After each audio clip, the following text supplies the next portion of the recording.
Welcome to the lecture series on NCC subjects. This is Captain Vinay Varagal, Associate NCC Officer, St. Joseph's College, Devgiri, Kozhikode, Kerala. Honorable Commanding Officer, respected Associate NCC Officers, respected permanent instructors, dear cadets, and my dear students. Today we discuss the importance of national integration and the necessity of national integration. When it comes to the significance of the largest uniformed youth organization of the world, NCC, it is very obvious that NCC plays or NCC contributes to the growth of the nation. NCC contributes to, of course, a feeling of togetherness and unity among the citizens of India. And we can say that NCC has a crucial role in just inculcating feelings of patriotism and national integration in the hearts of each and every citizen of the country, especially in the minds of young men and women. Today we are discussing national integration, importance and necessity.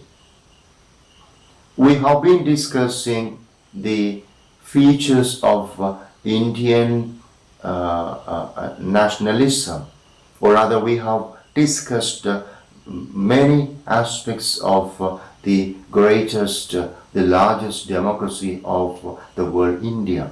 And we always say that India is, of course, famous for unity in diversity. And Indian civilization is one of the oldest civilizations in the world. In the past, people belonging to different races and religions came to settle in India. We know that, of course, we have Hinduism here in India, we have Islam here, Jainism, Buddhism, Christianity, we have Sikhism, we have so many religions here. And all these religions, people believing in all these religions live here in a very harmonious way.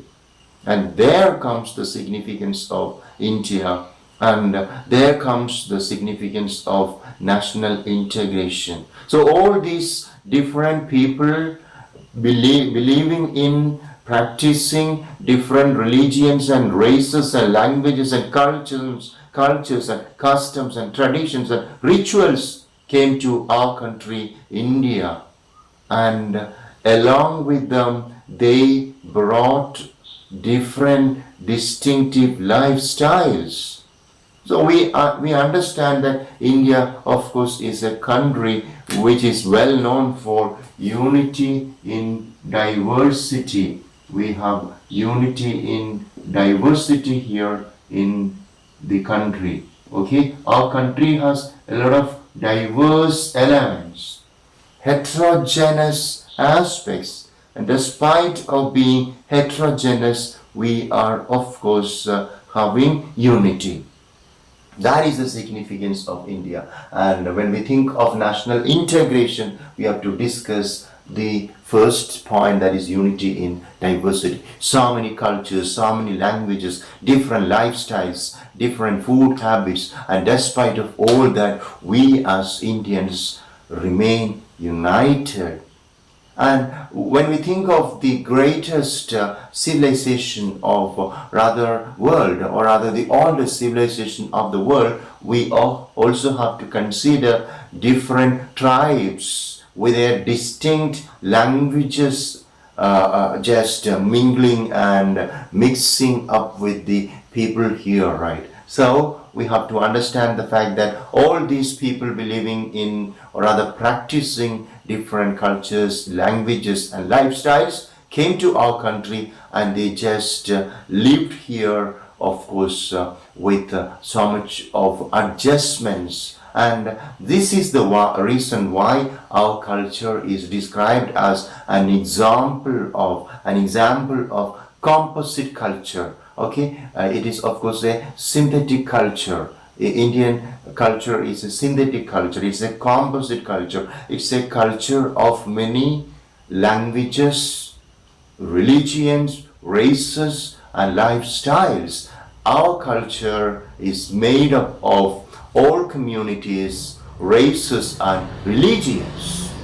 And now, of course, we have to discuss national integration and the importance of national integration at this particular background. In this particular background, okay, we have so many communities here, different communities here, races here, religions here, and we are discussing national integration and its importance, right? And first, we are answering the question: what is national integration? I told you in the beginning, national integration means a feeling of togetherness and unity among the people of a country. When we look at the geographical aspects of the subcontinent, the Indian subcontinent, we know that we have, of course, different terrains. We have, of course, the mountainous regions. We have, of course, lowlands. We have plateaus. We have valleys, right? So the kind of diversity we see in the race, religion, and of course different lifestyles and languages of the people we can see in the very terrain or the landscape as such, right? And despite of having all these geographical, social, cultural, religious differences, we as Indians have to remain together and we have to remain united. And this particular feeling of togetherness as Indians and unity as Indians is what is known as national integration. All right, and now that we understand or we understood the definition of national integration, we easily know that it is necessity to have national. It's in fact a necessity. It is necessary. We should have national integration. We should remain together as Indians. We should just remain united, no matter whether we believe in Kashmir, Uttarakhand, Uttar Pradesh, Madhya Pradesh, Meghalaya, Nagaland, Sikkim, Odisha, or Karnataka, or Tamil Nadu, or Kerala. All right, whichever be our state, whatever be our language, whatever be our religion, whatever be our lifestyle and our food habit, we are Indians. I am an Indian, and my country is my religion. I believe in my country. I believe in, of course, the unity and togetherness of my country. My country, my religion, my country, my heaven. That kind of feeling and patriotism is, of course, national integration. And NCC plays a wonderful role, a very important role, a very significant role in inculcating national integration in the hearts of the people. Because cadets and officers and all the people, right, through cadets, parents and the public also involved in NCC, and they know what happens in NCC. And yes, in the camps, in all the different camps we have in National Cadet Corps, people from different parts of the country, people from all the states of the country, especially cadets from all the different states of India.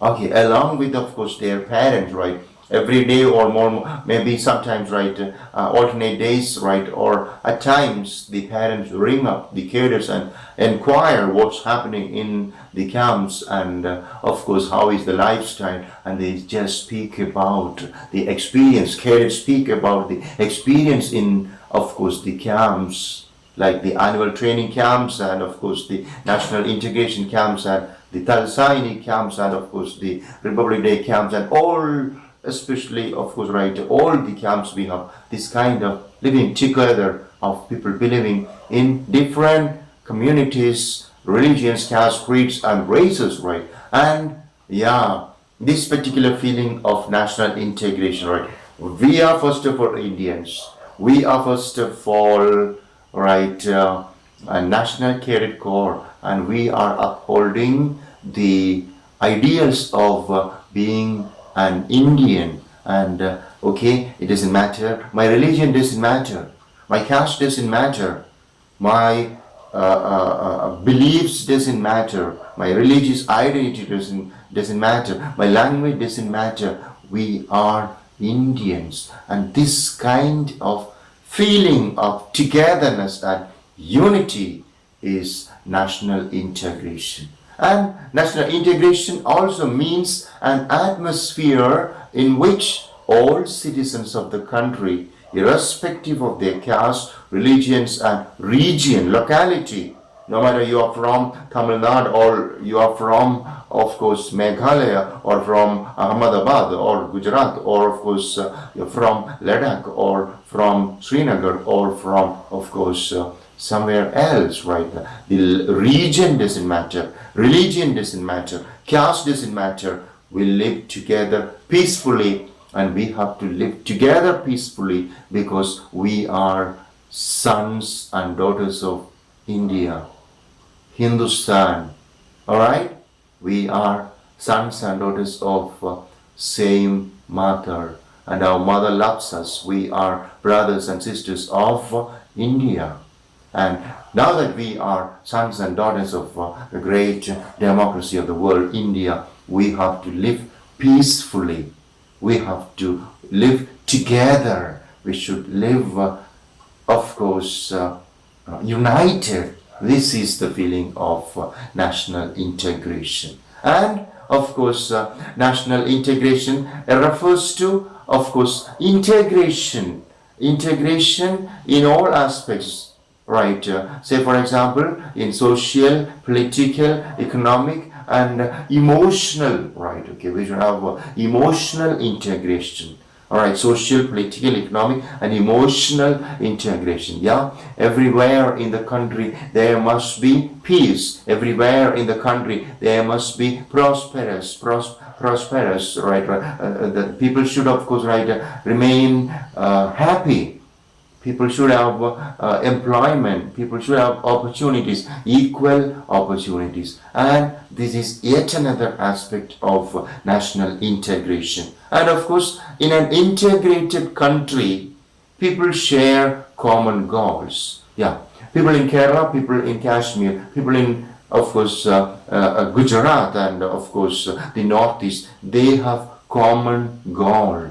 And what is the common goal? Development of the country, welfare of the people, security of the nation, and of course India is important.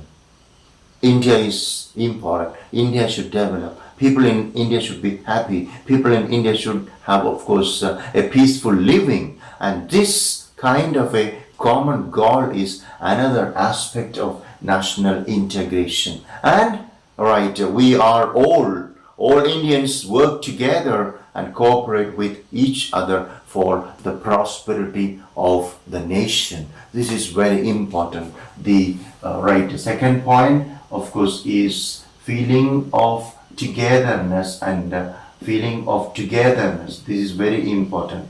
National integration is a feeling of togetherness and, of course, being united. This is unity, togetherness and unity. And the next point we have discussed is the common goal of the people is prosperity of the nation. Very important. Prosperity of the nation. Everyone in India, all citizens of the country try for the prosperity of the nation, the development of the nation. That is again another very important aspect of national integration. So we have unity in diversity. We have, of course, a feeling of togetherness. and we are working hard with a common goal of prosperity of the nation. And if everybody, if everyone in the country just work hard for the prosperity in the nation, all right, our country will develop very fast, right? There is growth in a family, there is growth in every family, and the country is just developing very fast. So these are all as different aspects of national integration, and it is in fact national integration is a very positive concept. National integration, everywhere in the country there is peace, there is of course unity, there is a feeling of togetherness, and when we feel that we are members of the same family, we are members of the same of course country, we are sons and daughters of same parents, that is of course India is our mother, all right, there will be a lot of energy, there will be a lot of peacefulness, there will be a lot of harmony. Okay, people will live together with so much of happiness and joy, and this is in fact national integration, and national integration is a very positive concept, right? And of course people just do not hate each other. There is no hatred, or there is no suspicion, there is no misunderstanding. Everyone work together for the development of the country, and of course and everybody is just trying their best to eradicate all that is evil. Eradication of evil, eradication of something that is against the feeling of being together is of course another aspect of national integration. And we can say that national integration is providing people strength to fight against all evils, right? We get strength, okay, to fight against all that is, fight against evil. This is another very important aspect of national integration. So we get the energy to fight against of course evil. So there could be evil, right? Sometimes evil can, because of course our country is a multi-religious, multi-racial, and of course polyglot, different languages, right? And of course different communities, castes and creeds and all right, there could be some kind of differences at times, and we must resist this kind of differences, and we must of course just fight against evil. Evil will be causing problems in the country, and this kind of evil or other negative thoughts and feelings and that is of course right, my religion, my language, my culture, my habit, my people. So such type of selfish thoughts may create problems, right? And our see, this particular feeling of national integration will help us to of course control our selfishness, right? When there is selfishness, there is problem. When there is selfishness, there is of course some evil element, and we have to fight against the evil, and the strength to fight against evil comes from a feeling of togetherness and feeling of being united. Now we just understand the fact that national integration is providing a congenial condition in of course people, right? People have a congenial condition, a very suitable atmosphere and condition for the development of course the nation. And of course because of the congenial condition, because of peace and harmony, people can work hard, and of course this kind of hard work will lead to the progress of nation. All this is as an introduction about importance of national integration. And this is in fact, everybody knows the fact that national integration is very important. Without national integration, country cannot develop. So this is about the importance of national integration. Now we have to move forward to discuss the another aspect of national integration. Say, for example, why is national integration necessary? Okay, necessity of national integration. That is the second aspect of this lecture. Okay, we know the importance of national integration. We have discussed it. We know what is national integration, and the most important point is, of course, right, feeling of togetherness and unity, and it leads to the prosperity of the nation, and it is providing strength to the people to fight against evil. Now, why is national integration necessity? This is a very important, because the present times, of course, contemporary India is facing a lot of problems. We have so many problems around us. Although we are in the 21st century, we have so much of scientific and technological development. Of course, along with this kind of scientific and technological development, of course, we have some kind of problems within the nation. The number of problems also increase. We have a turbulent atmosphere, and this kind of turbulence is deteriorating law and order in the country. Of course, due to many reasons. It could be religious, it could be social, it could be political factors, and all this is just causing damage to this particular the national feeling of togetherness. So we understand that there are problems right there and here. Okay, we look at the newspaper. We hear about, of course, something that is bad. We hear about, of course, people belonging to different castes. Okay, just fighting with each other. Religious issues we have, fighting in the name of religious places and buildings, and of course we have, of course, problems, right? Some problems we have. There is a turbulent atmosphere, and this kind of turbulent atmosphere, and of course because of the turbulent atmosphere, we have, of course, deteriorating law and order. That is the reason why we hear about about murders, about rapes, about, of course, demolition and devastation of buildings, religious places, riots, community problem, communal violence. Okay, so communal riots and violence, right? So all this must end, and there must be more prosperity and peace in our country. So national integration has been, of course, part of the NCC training, and a lot of emphasis is laid on national integration by conducting national level camps and number of other activities, of course, where people from different parts, especially cadets from different parts of the country, live together and work together. And we youngsters, right, the young men and women of the country, the cadets of National Cadet Corps, please just aware that I won't fight with anybody. I won't think bad of my brother, my neighbor, or anyone in my country. Okay, because we are the members of the same family. We have to teach each other, okay, that we are Indians.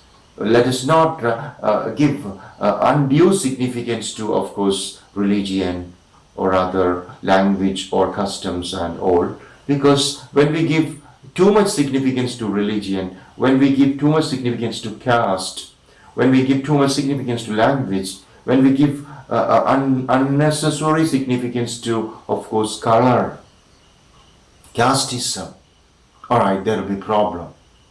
And we read about, of course, honor, lynching, okay, lynching in the name of people belonging to different castes just falling in love with each other or getting married, right?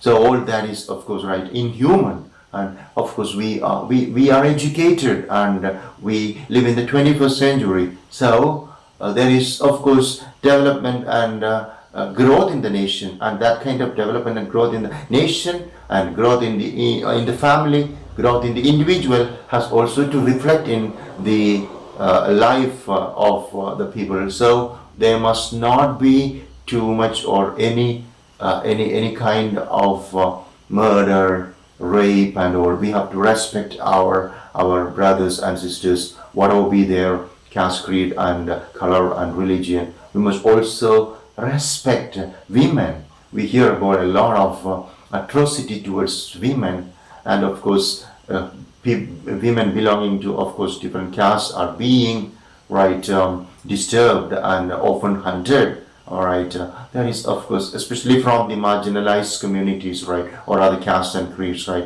We read that in the newspaper, so we should end that particular issue, all right, and we should understand the fact that we are Indians, and everybody is, of course, right. The person next to me is my brother or my sister, anywhere in the country, no matter whether it is the north or the south or the west or the east. We are, of course, Indians, right? So this is, in fact, national integration is helping us to maintain law and order. It should, of course, right?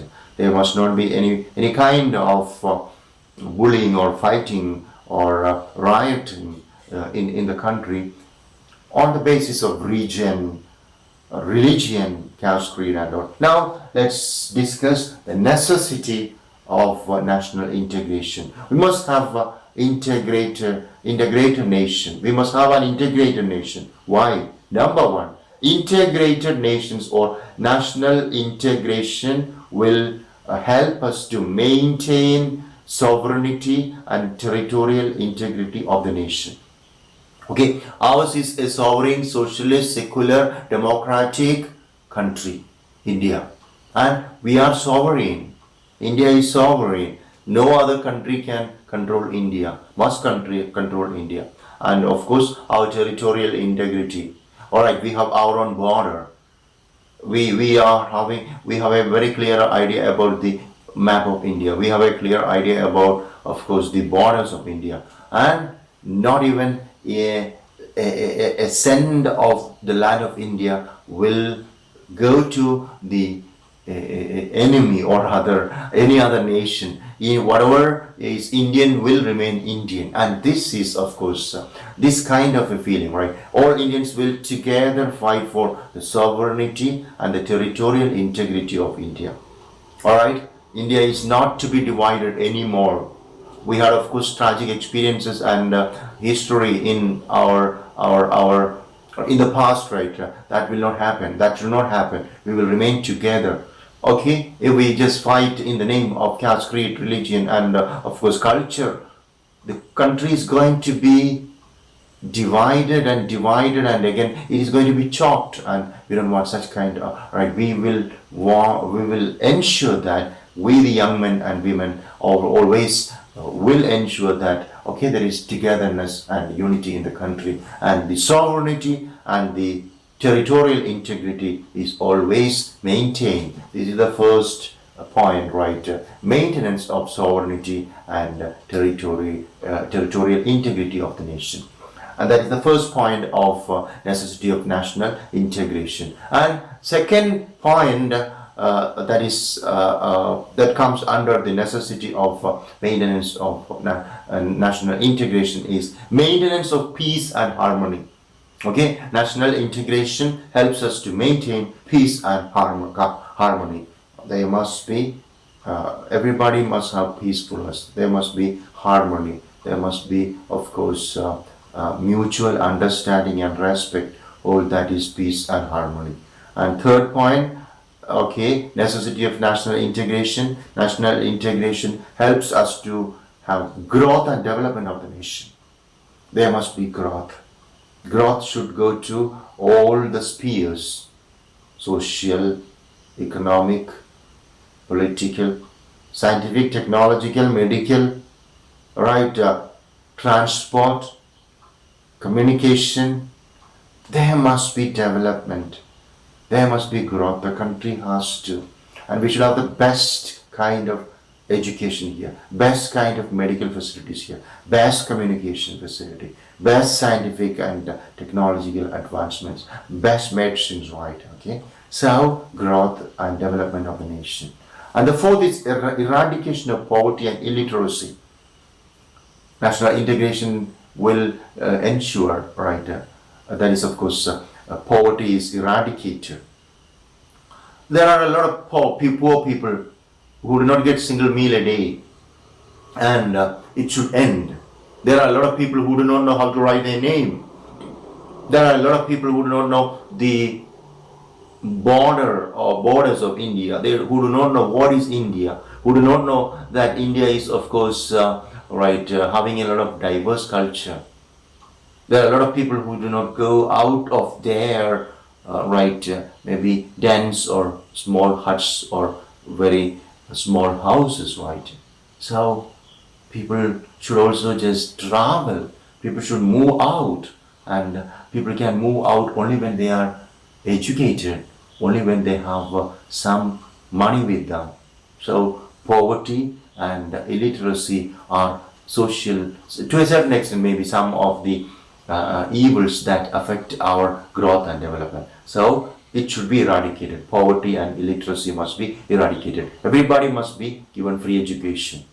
All right. And now the next point that comes under the necessity of national integration is culture and religious development. Culture and religious development. What does it mean? Culture and religious development refers to we have numerous languages and religions and cultures and traditions and practice and customs and conventions here in the country.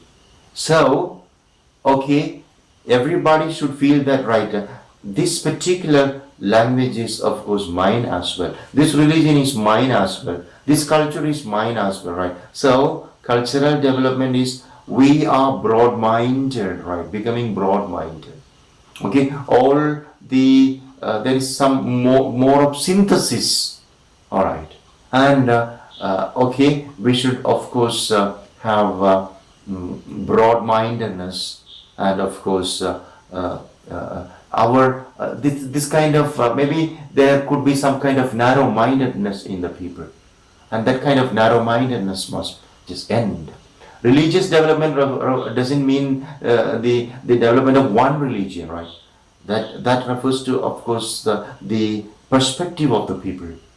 People should have more broad-mindedness, right? Okay, more spiritual. People should develop spiritually, rather than being narrow-minded, and rather than being, of course, a fanatic. We must be open-minded, and we should understand that religious development refers to the development of the perspective of the citizens of the country, that each religion is of equal status and significance. We have just one God. Everybody is, of course, the son and daughter of the same God, no matter what religion we believe in. That is religious development. That is cultural development. Whatever be my culture, or I as maybe the representative of a particular religious community may have my own cultural practices, but I must also respect the cultural practice of people believing in other religion. That is culture and religious development. Never being narrow-minded, always being broad-minded. Then only we have, of course, peace and harmony and development in the country. And next point under necessity of national integration is economic and industrial growth.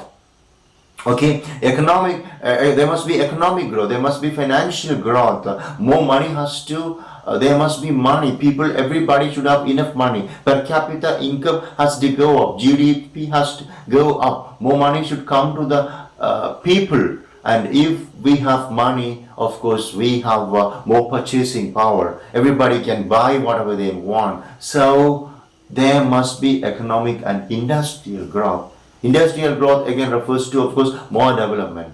We have industrialization in all sectors, right? As a result of industrialization, we have, of course, more production, and there must be economic and industrial growth, and people must depend more on industry or mechanization and machines, so that, of course, there is, of course, more protection, and there is, of course,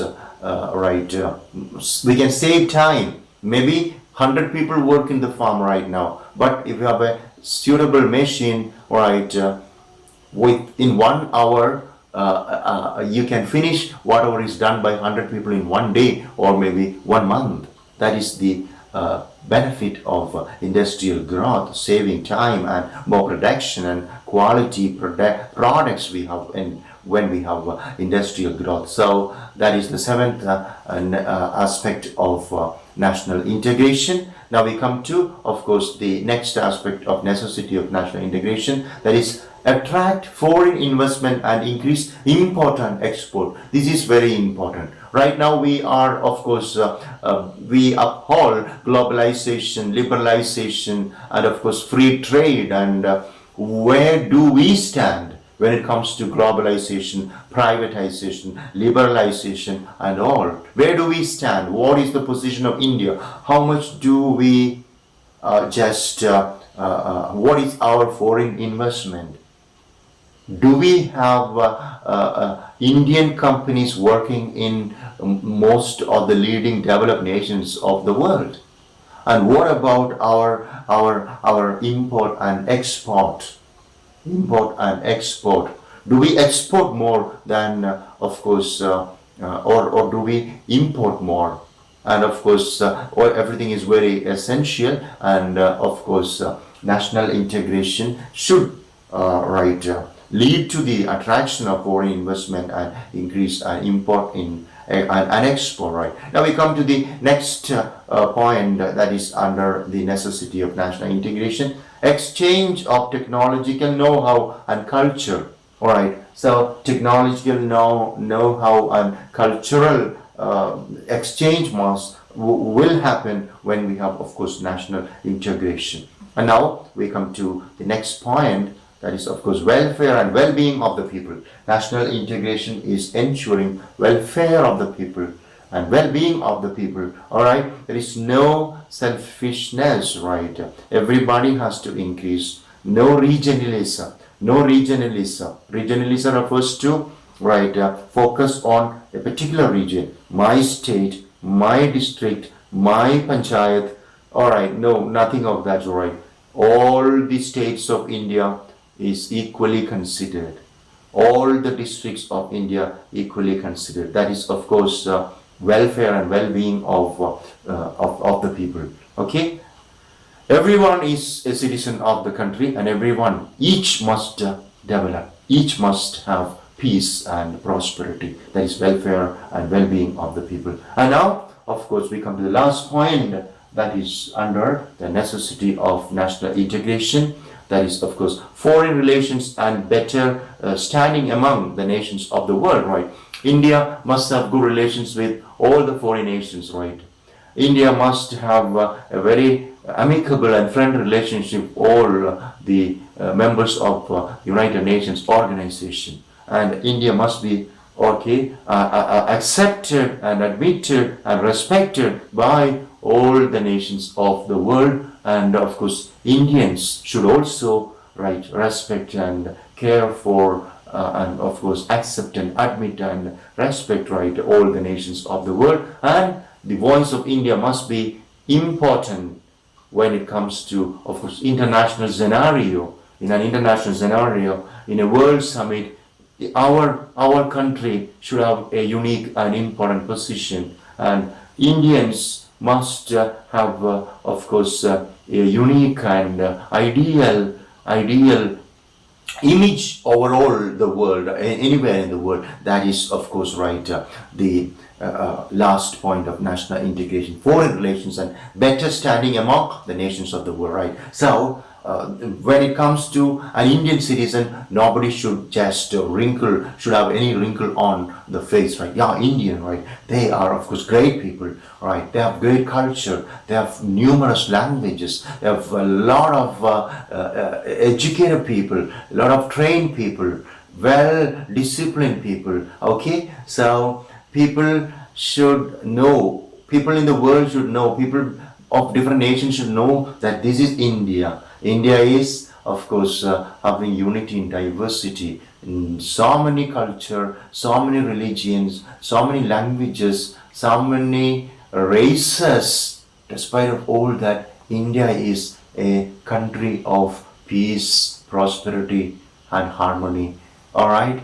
So everybody must respect India, and all this will happen when we are quite and aware of the necessity of upholding national integration. Okay, so with this we can just come to the end of the lecture. All right, our country is the best country, the largest democracy, and we will always uphold the principles of unity in diversity, and we will always remain together. I am an Indian, and all Indians are my brothers and sisters. I love my country. I love all Indians. Thank you so much for listening. May God bless India. Jai Hind.